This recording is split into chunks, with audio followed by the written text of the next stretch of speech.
ভারতীয় অর্থায়নে চট্টগ্রাম মহানগরে এলইডি সড়ক বাতি স্থাপন করতে যাচ্ছে সিটি কর্পোরেশন। এ লক্ষ্যে শনিবার রাতে একটি হোটেলে চুক্তি স্বাক্ষর হয়, যাতে চসিকের পক্ষে প্রধান নির্বাহী কর্মকর্তা শেখ মোহাম্মদ তৌহিদুল ইসলাম এবং ভারতের সাপারজি পালুনজি অ্যান্ড কোম্পানির পক্ষে জিএম নিরাজ কুমার চুক্তিতে স্বাক্ষর করেন। অতিথি ছিলেন স্থানীয় সরকার মন্ত্রী তাজুল ইসলাম, সিটি মেয়র রেজাউল করিম চৌধুরী এবং বাংলাদেশে নিযুক্ত ভারতীয় হাই কমিশনার প্রণয় ভার্মা। প্রকল্পে খরচ হবে 260,89,87,000 টাকা। যদিও এ প্রকল্প শুরু হওয়ার আগেই নগদের কাছে সব গ্রাহকই প্রিয়, তাই তো সারা দেশে ক্যাশ আউট চার্জ সবচেয়ে কম।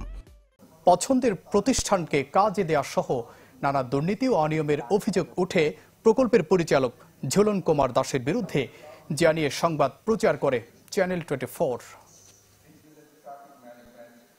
I would like to reiterate that this project will serve as a testament to our commitment to sustainability and will illuminate the path towards a brighter, greener, and more prosperous future for all, built upon a new era of partnership between our two countries.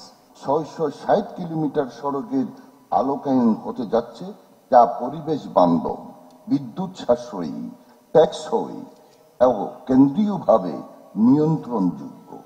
এটি বাস্তবায়নের পর চট্টগ্রামের কোনো অলিগলি আলোকায়নের বাইরে থাকবে না। কাজ করলাম, কিন্তু কাজটা ঠিকমতো হলো না। আমার পুরো টাকাটাই তো লস না, আমার জন্য একটা বার্ডেন হলো।